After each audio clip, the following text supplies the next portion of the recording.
everyone. Welcome to Sri Ajay Gajera English Medium School, Katargam. My name is Usha Gohi.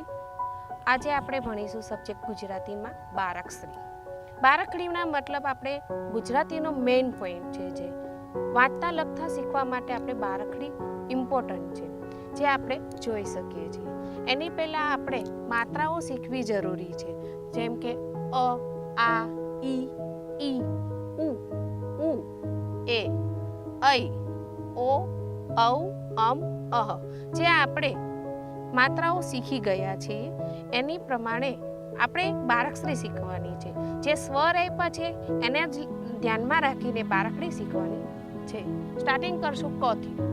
ક લખ્યા પછી એની માત્રા અની માત્રા કશું આવતું નથી એટલે ખાલી ક. પછી આવશે કા એટલે આની માત્રા અહીંયા લાગે એટલે બાજુમાં લાઈન આવશે કા. પછી આવશે કી.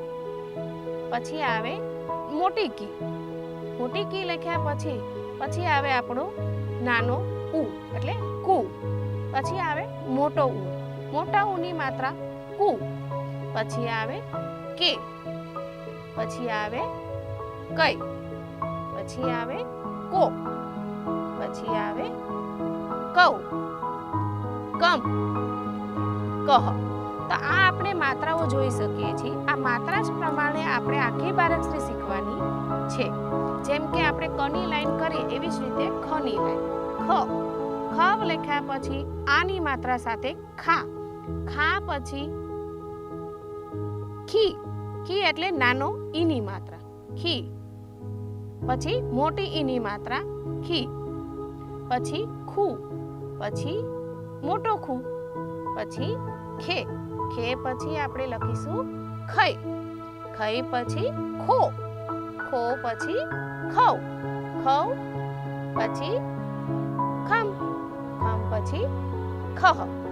આપણે આવી રીતના ક થી લઈને ન સુધી આ જ શબ્દમાં આવી જ રીતે બધી જ માત્રા લગાવતા આપણે પૂરી બારાક્ષરી બોલવાની છે. આવી રીતના એટલે જ્યાં સુધી માત્રા ન યાદ રહે ત્યાં સુધી બારાક્ષરી આવડશે નહીં. હવે છે ગ. ગા, ગી, ગી, ગુ, ગે, ગઈ, ગો, ગૌ, ગમ, ગહ. યાદ રહ્યું? આ શબ્દ આપણે પૂરી બારાક્ષરી બોલતા કરવાની છે. જો માત્રા આવડે ને તો જ બારાક્ષરી આવડે, અને બારાક્ષરી આવડે તો જ આપણે ગુજરાતીમાં લર્ન કરી શકીએ છીએ. એક શબ્દ વાંચતા પણ આવડવું જોઈએ. હવે આવશે ચ. ચા, ચી, ચૂ, ચે, ચય, ચો, ચૌ, ચમ, ચહ. બરાબર? હવે જોઈએ છ. છા, છી, છું, છે, છય, છો, છમ, છહ. આપણે આ વસ્તુ યાદ રહેવી જોઈએ. તો આખી બારાક્ષરી આપણે આ રીતે જ બોલતા ન સુધી લખવાની છે. Thank you.